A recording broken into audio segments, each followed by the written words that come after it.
像资料我们可以看，我们现在看的时间，我们目前时间是几分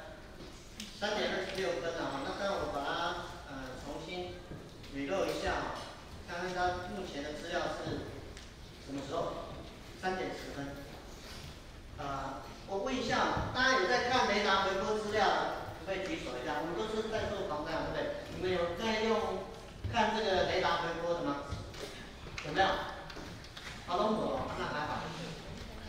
好，那还好。为什么？大家看一下哦。刚刚张科长他提到说，雷达回波是看到云当中这个水滴的大小嘛，哈。那当然，我们看到这个云当中的水滴大小，我们总是希望不希望这个云那个雨滴太大，大到掉下来就变成什么？下雨，好，下雨。好，看一下时间，现在3:10分，真正的时间3:27分。所以我们看到的雷达资料已经是现在式还是过去式？是过去式。那么为什么雷达资料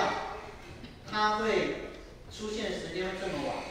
刚刚那个张科长他有从这个雷达基本原理，它的扫描策略，那资料量非常非常大。所以当我们在使用雷达资料的时候，请各位要特别注意哈。如果你是从官网这边看到的雷达资料，时间上至少落后了大概15到20分钟。当然，我刚刚也有请教那个张科长，我们在防灾使用的 QP 上，或者是新的 QP Plus， 有可能它时间可能会再提早一点点，提早一点，但是千万不要忘记，我们看到的资料都是落后的资讯，很多人不了解这个现象，常常就会问我，因为我看起来还年轻大家都说，都比很多人年纪比较大一点，大家都叫我这个贾哥哈，就是这样子。他说怎么样，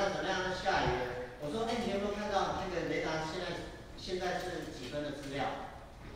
所以呢，如果我们想要借助雷达资料来研判说未来会不会下雨，什么时候可以用？当我们头顶上，我们的上空没有这个回波资料的时候，我们可能可以拿来做分析研判。因为如果我们看到我们所属的区域县市，如果在这个雷达回波上面已经有出现了刚刚那个比较明显的这个影像特别是出现了这个红色黄色表示呢它雨滴够大，有可能会掉下来。这个时候，如果你再看它，其实都太慢，因为呢雨已经下来，内湖来不及了。这是第一个，先稍微跟大家做说明。第二个呢，其实我们有时候常常会看到手机的 App 上面呢有一些人利用雷达回波资料来做一些应用，所以有很多这个夜市达人，就在夜市摆摊的，他们就会利用这个雷达回波来判说，给他一挂在暗时干来做一些研判。因为夜市，我相信大家跟我一样，下雨天的时候都不太想出去逛街了特别是逛那个夜市，因为当头不舒服。逛这个大卖场、逛百货公司室内可能还可以所以有一些 APP 他们利用雷达回波去做一些这个很好用的一些程式，比如说 Rain Alarm 下雨的这个警报器，类似等等，他们就是利用雷达回波。所以呢，当我们在看到这些资讯的时候，请大家一定要特别注意它的时间上面的落差，所以这大概是我们稍微也跟大家来做一个很快的这个说明。那么呢，我今天其实要跟大家讲的是闪电。想到闪电，大家想到什么？雷公会打到谁？做坏事的人。我们与恶的距离都非常非常近，对不对？最近有没有很多人在追这个？没有。如果说雷公会打坏人，真的吗？我们来看一下这个是为了做这简报，稍微查了一些资料。我们来看一下，这个是从国外这个是在那个雅典旅游的时候呢，有游客被闪电打中。然后呢，在美国这个是美国的报道 ，CBS 的报道这个闪电打中了什么？房子失火那些人真的都是做坏事吗？我也不知道，雷公可能知道。好，再来，这是前几天的这个新闻，香港啊，在香港这个因为登山遭受雷击啊，那这个它的雨量非常非常大。好，同样，当然我们在前几天南部这个像这个大柳营这边雷击5000户停电，所以我刚刚特别问大家，雷公会打到谁？打到坏人吗？不只是打到不是可能会打到人，打到树，打到电线，好，打到古迹刚刚这个雅典这个中文有。好，再来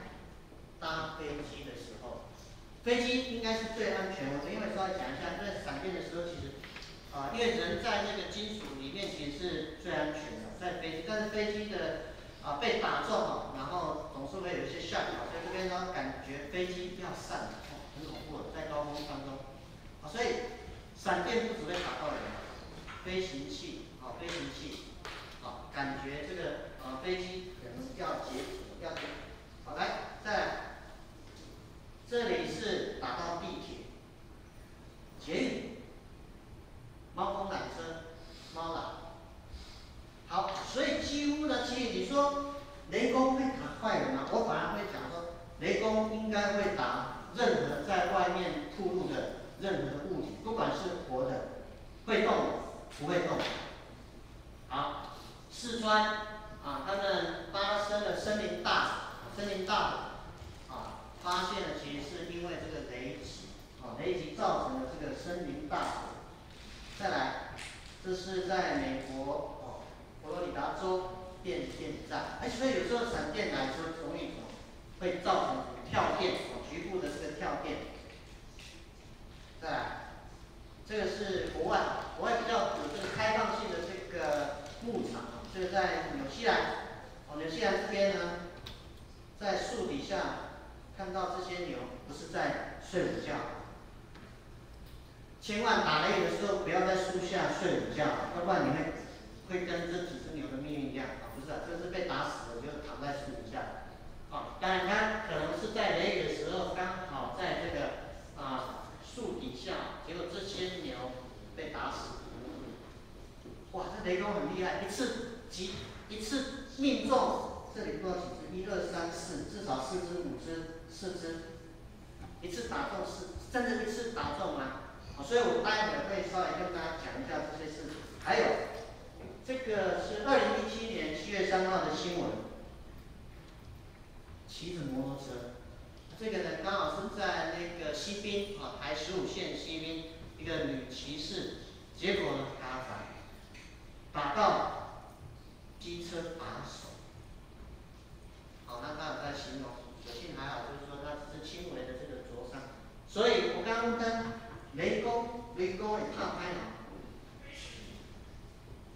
好像不是任何物体，动的、会动的、不会动的、活的，建筑物、飞机、缆车等等，都可能被它命中。所以其实闪电呢，它不会只打坏人。当然，我们心里总是想说，之前好像有人什么开玩笑说这个，什么某些特殊的节气的时候，可能很多人在发誓的时候，就那天打雷劈就下来了，这样子所以呢，闪电是一个自然的一个天气现象。那我们今天呢，其实也很高兴，我就借着这个机会，稍微我们要对这个闪电这个现象有一些比较基本正确的认识才不会被这些所误导。好，大家可能不知道，闪电呢发射温度比太阳表面的温度还高，但是太阳表面温度到底有多高？有谁知道吗？至少几千度5、6千度左右。那当然，我们很难想象说一个闪电发出来的热量其实那么大，好，再来关于闪电的传说。人讲雷公是公还是某？不，雷公是查某，查甫的，因为是雷公毋捌听过雷某。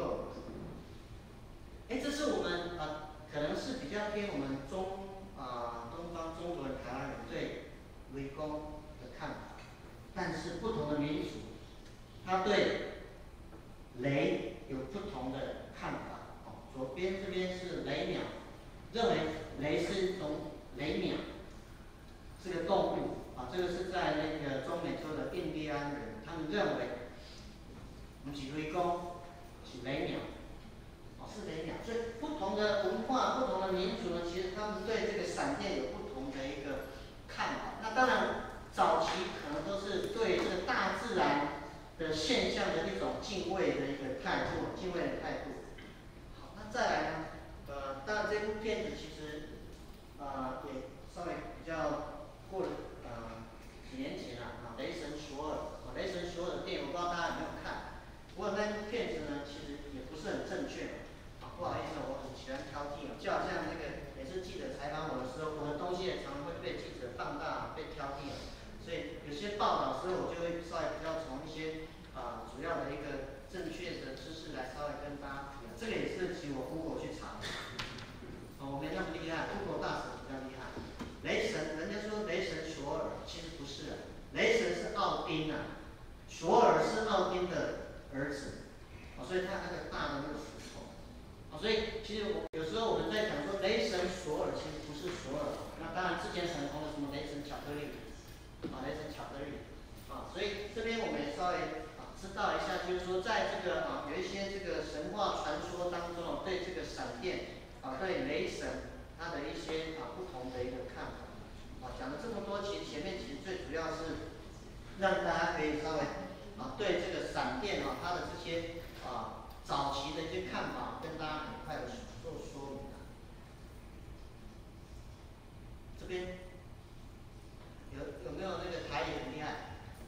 打雷的台语叫什么？当雷啊。闪电叫什么？啊？信，信啊，信啊，信啊，信啊。这个我们来查那个教育部的台词典。闪电我们不知道，但是单语知道。闪电叫信呐。这个我如果翻译标准的话，大家可以上网查教育部的台词典。闪电所以这个还是蛮有趣的。再来，我们就提供一些资料。刚刚我把很多的新闻简报提供给大家，觉得好像被闪电打中的几率跟中乐透的几率比起来，好像被闪电打中的几率还更高。那么我们来看一下统计的资料，美国一年大概闪电的次数大概，美国国土比较大，大概2500万次，每年大概有47个人被雷打到，比例还蛮高的。所以大概13000分之一，13000分之一的机会在美国。因为美国他们有做这方面的一个统计，被雷击致死。台湾呢，其实我们比较少，台湾一年大概是4万次。那么这个是大概粗略估计一下，就是我们从这个新闻的报道去查，去稍微推估一下，我们大概3到4人，3到4人。所以对人来讲的话，我们要被这个雷击到的几率相对当然跟乐透比起来，我们是高一点，是高非常非常多的。那另外来讲的话，就是我们的这个电线的输电线，输电线其实从台电的资料发现输电线的这个维护大概有一半因为打雷造成输电线的短路造成这个停电。那日本更高，日本大概有60%到70%左右。所以为什么每次这个出现的这个闪电的这个雷击事件不只是对我们个人生命会造成威胁，有时候建筑物，那么在这个公共设施，特别是输电线，它所造成的这个伤害其实非常非常大，它的影响其实非常非常大。好，那么呢，接下来我们来看一下，这个是也是一样就雨天打到不久雷击，下半身遭电黑然后呢，这个被雷打到，连车带人摔到路旁，昏眩。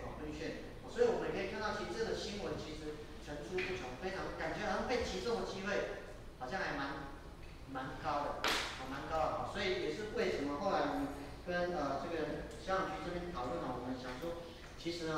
从这个剧烈天气的一个角度上面来看出现这个雷击闪电其实它代表这个大气是非常非常不稳定，非常不稳定，带来这个雨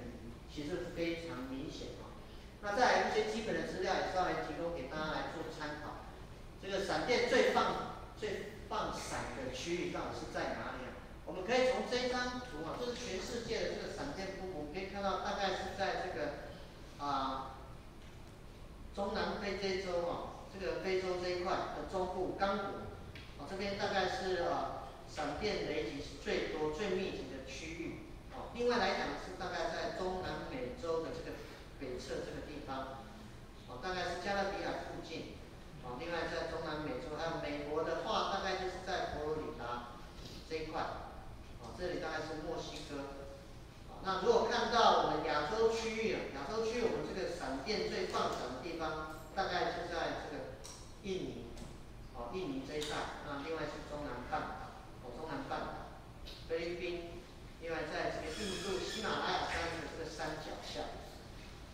因为我是学气象，为什么这些闪电最密集的地方，大概是集中在这些区域有它的一个天气系统的一个特性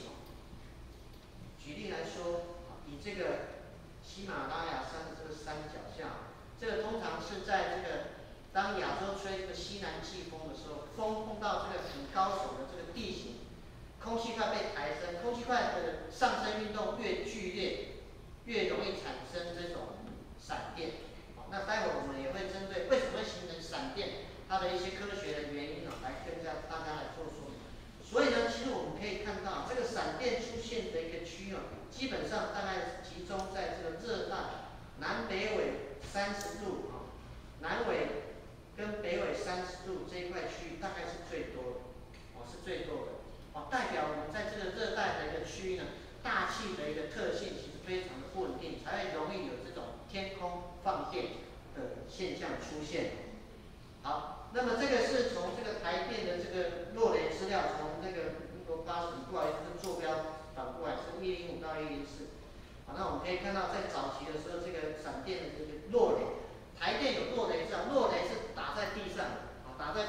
打下来的对地的是闪电的一个资料。早期的资料呢，看起来其实有一些问题这边感觉它的落雷次数很高，但是我们在这个最近这些年份看起来，平均大概2万到4万左右平均上面来看所以这个资料在早期可能会有一些问题所以其实我们台湾一年大概出现的这个落雷，就是打到地面的这种闪电次数大概就是2万到3万左右。那刚刚我们前面知道，大概就是说抓着一个整个长期平均来看的话，大概可以算出大概4万次4万次左右。这个是打在地面的对地的闪电，还有很多的闪电其实是在空中在空中飘流。好，那再来这边我也稍微统计一下说，那闪电最多的地方到底是在哪里？过去5年一般这是105、104、103、102、101我稍微比较把它点出来我们可以看到南投仁爱乡大概是好几年，大概都是前1名第1名、第2名。南投仁爱乡再来有几个地方就稍微会跳一下，比如说阿里山，嘉义的阿里山南投的这个信义南投仁爱信义大家都在附近，还有南投的竹山，云林的古坑台中的和平所以大概这几个地方是台湾闪电最多的区域所以有时候我们在这个夏天，那这些区域其实也是我们在夏季的时候比较容易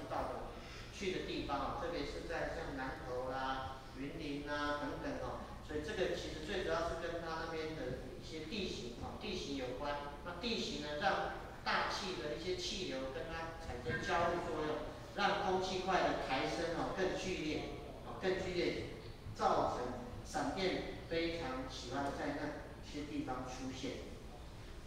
好，那接下来我想就是说也跟大家来做说明，那么为什么会发生闪电？ 1752年的6月10号，有一个人冒着生命的危险，在大雷雨的天气放风筝，大家都听过这个故事嘛？那个人幸运没有被闪电打死，不然对风筝实验，所以他当时就是认为就是说可能是因为摩擦生电。为什么摩擦生电？因为在大气的这个过程当中呢，云里面有很多的小水滴，或是有一些是冰晶冰的这个晶体，它在空气上升的时候剧烈上上下下，造成摩擦，摩擦会造成在云地当中它的这个电位差，电位差达到一定的程度之后就放电，所以这个大概是我们一般比较接受的，就是说，是在空气当中剧烈的上升过程，让云当中的雨滴，特别是冰晶它之间剧烈摩擦所造成电位的这个电位差，电位差累积到一定的程度之后，造成放电。这是传统我们对这个闪电的科学成因不过呢，人总是有非常非常多的想法。从一些比较在卫星上面的一个观测有一个叫做国际闪电研究中心，他们认为呢，因为我们在宇宙外太空这边有所谓的宇宙射线，就是太阳风它会放出这个电磁波，这个也有可能会造成闪电。刚才的太阳风是这个是宇宙射线，也就是说在这个外太空当中有一些这个有线电波，它有一些这个宇宙射线，有些离子也有可能会激发这个闪电。那另外刚刚我提到就是太阳风，因为太阳的这个火焰，太阳的这个放出的这个太阳风，也有可能会造成闪电所以基本上目前闪电的成因我们现在大概就是分成这三派，一个就是摩擦，第二个宇宙射线，第三个太阳风。那当然这方面的科学研究其实都还在进行不过基本上这个是我们目前对闪电的一个科学成因的一个认知。好，那接下来这个动画就稍微跟大家讲一下，就是说，闪电它的形成的原因这个动画就是说我们在云当中一朵云当中呢，这边有一些雪花啦，有雨滴啦，在剧烈上升过程当中呢，它摩擦生电那一般来讲的话，地面这边带正电荷，那正负电经过这种空气的这个分离之后呢，它就会形成累积电位差。所以一般来讲的话，闪电的形成是这样，正电就是带正电的这些东西，它会附在比较小的这个水滴或冰晶上面，所以正电呢它就会往上跑，负电往下所以正电跑到比较高的这个地方去，那慢慢会形成这种云当中的跟地表这个电位差就形成了所谓的闪电。所以我们目前对闪电的成因基本上都是用这种摩擦生电的概念来去理解。闪电呢很复杂因为闪电的速度非常非常快这个是从科学家后来慢慢的理解的时候，我们可以先看到这个闪电呢，它的这种形成。闪电的时候通常会有第一道从上打下来，我们叫做 leader 先导闪电。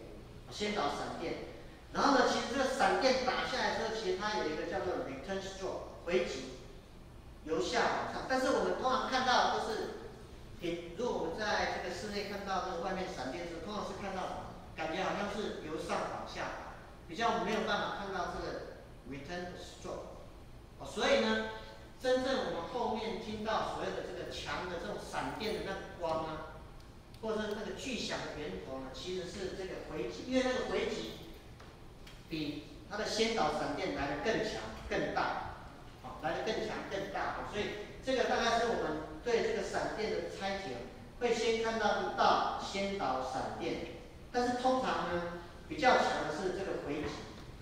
这回击这一道。那因为闪电它进行的几乎是用光速在跑，所以我们不容易去看到这一道，通常是看到这个。就是我们如果实际在外面看的时候，你通常看到那闪电都是由上往下，其实不是，它还有一个叫做回击，闪电的回击。那接下来我想就是说，我们稍微了解知道闪电的成因，闪电它有这个先导，然后一个 return 啊这样子的一个方式。那在闪电偷袭，它为什么会打到人？啊，那专打坏人呢？我们刚刚解释过，闪电怎么偷袭？好，我们来看一下，第一个，这叫什么？这种大概什么信啊挂表的，这个叫直接命中。啊，有时候就直接打。我们刚刚看到的一些新闻报道，直接命中的相对不多啦，直接打中可能不多。啊，打中树啦，打中房子啦，哦，这种比较多，哦，比较多。那所以呢，第一种打中人的方向叫直接命中，啊，直接就被雷打到，啊，被雷打。我们应该没有人被雷打到过嘛，对不对？打到过可能不会在这里面，当然不见得那个被打到就会那个 game over， 大部分都会受重伤或者死亡。那有些真的运气蛮好，运气蛮好。好，第一种我们叫做直接命中，哦，直接命中。好，第二种呢，它是先打到什么？打到这个树，然后侧击，被侧击。闪电呢打下来，有可能在一个空旷这个森林当中，先打到树，然后再侧击，哦，击中人。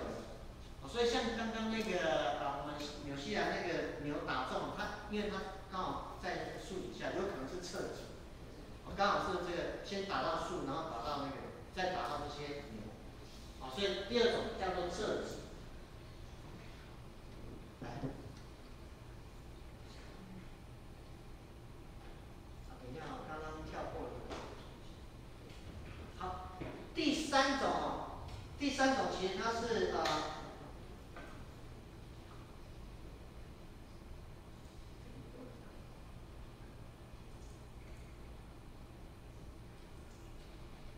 第三种呢，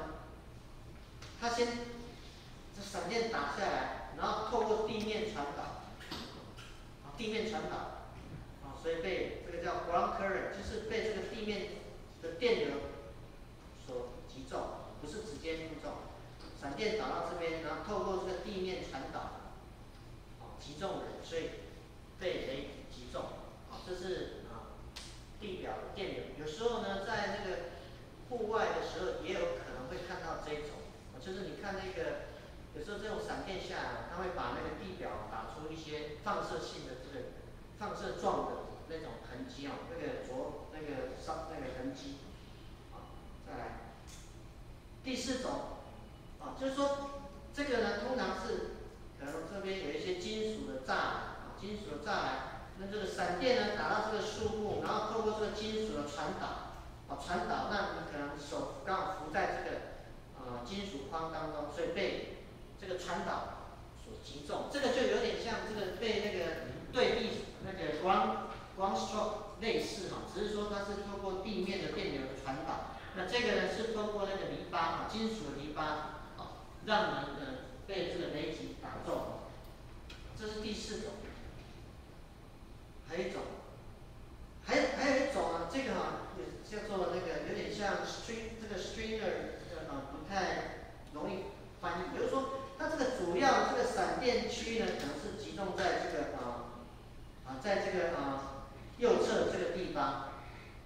可是呢，在这个闪电的这个区域呢，它还有一些比较小的这个就是侧支的这个闪电击中，所以这个叫做 stringer。所以基本上呢，一般我们会被闪电击中的原因大概有这5种从它造成这个原因所以呢，根据这5种容易被雷击中的这个方式，其实我们待会就会跟大家讲，在雷雨的时候，我们要怎么样做好安全的守护，这在最后面会稍微跟大家来做说明好，那当然这个有时候这个是 NOAA 的这个影像，有时候在这个广大的这个突然看到这个放射状，就是我刚刚讲的，刚提到的，就是说这个闪电打下来之后呢，由于这个地表电呢，它会形成这种接地的地流的电流，就好像是放射状，这边像图片的放射状。所以有时候啊，在空旷的草地的时候，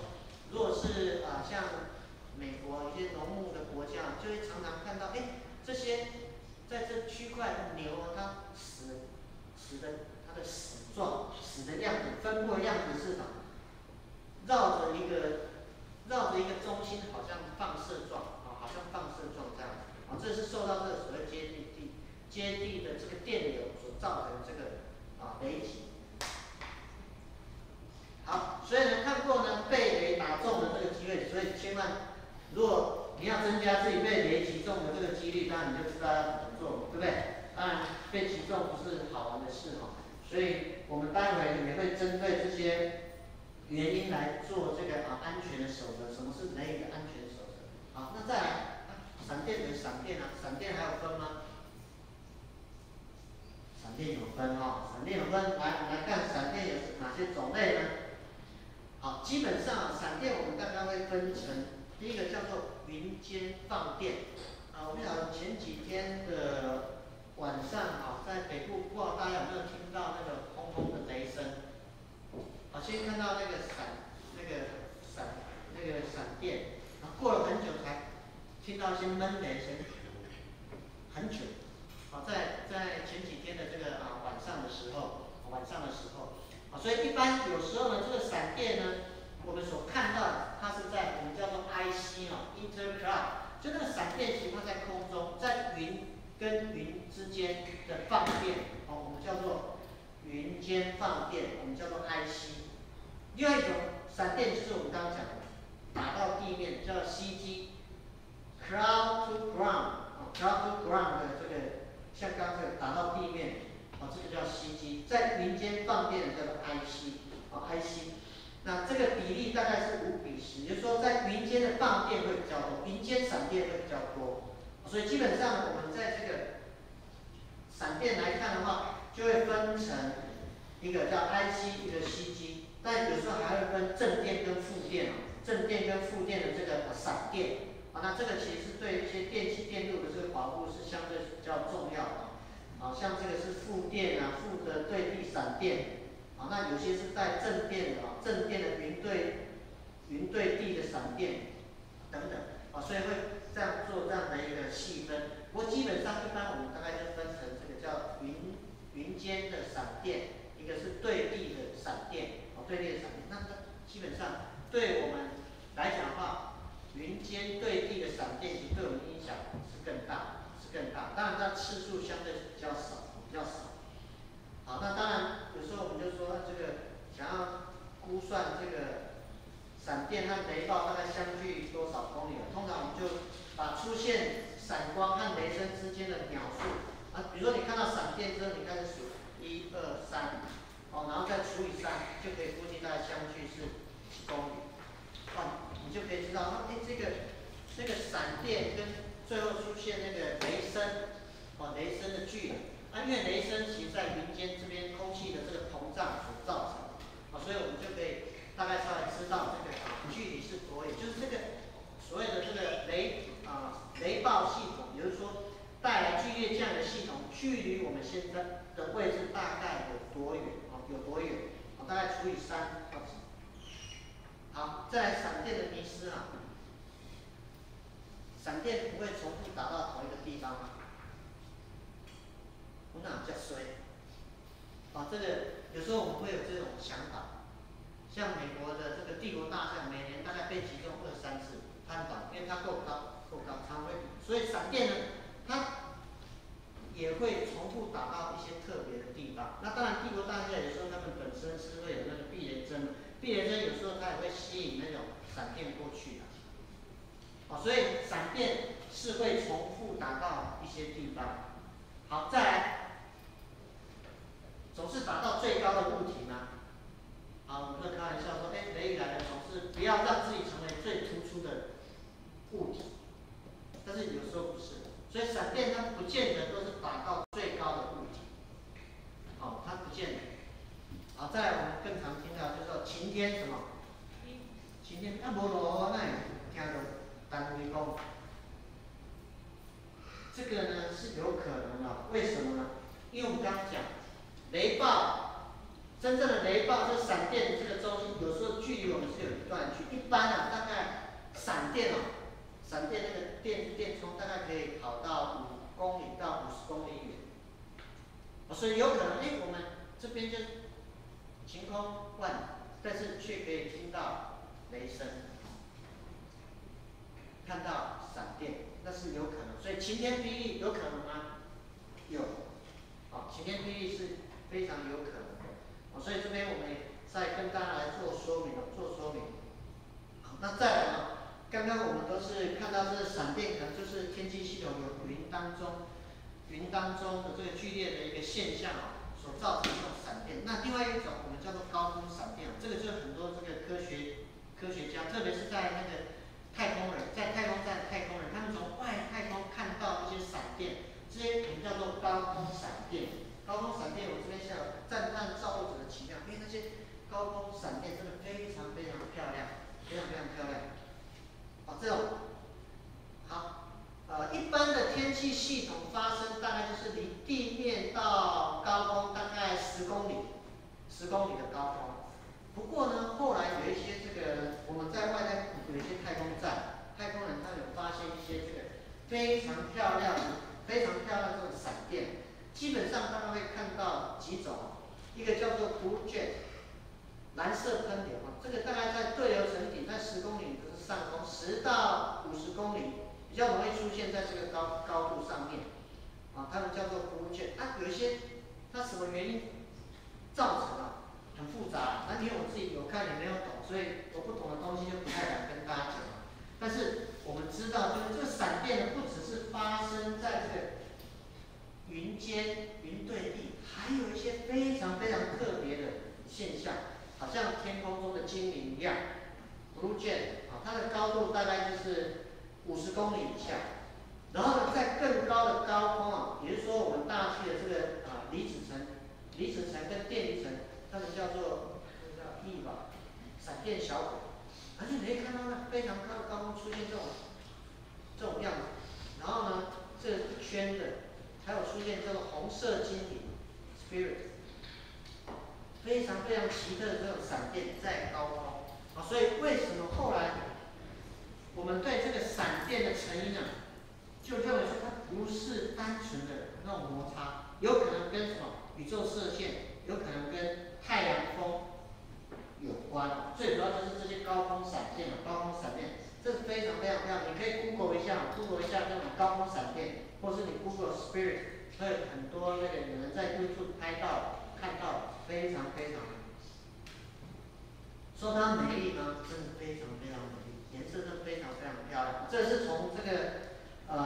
外太空这是一篇学术论文里面找到2016年的一个，我们就可以看到这种从这个外太空看到的这个精灵，然后有点常由下往上喷那种喷发。非常非常漂亮，非常非常漂亮的这种高空闪电。好，再来呢，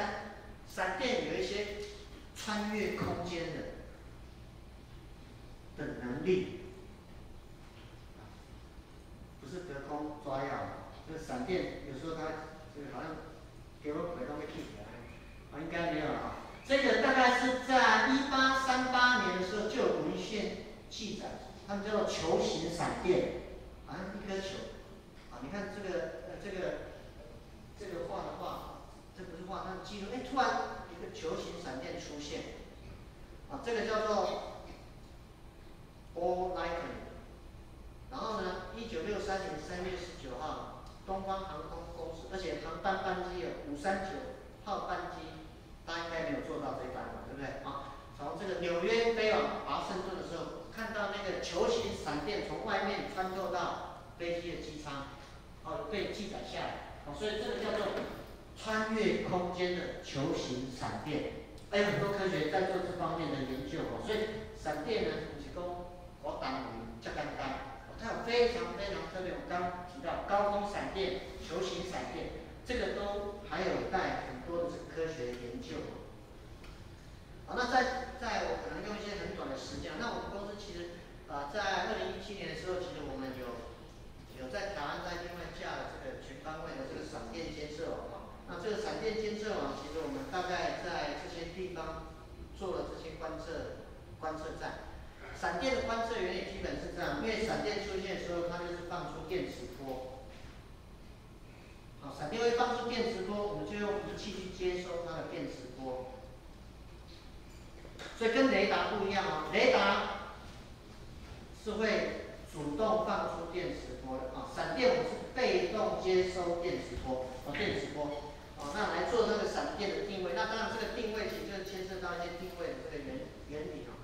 好，所以呢，基本上就用3点定位法啊。如果是学这个空间，就用3点定位，我们就可以定出来这闪电的位置是在哪里，从哪里出现。好，这是闪电的定位法。那当然我们公司这边是用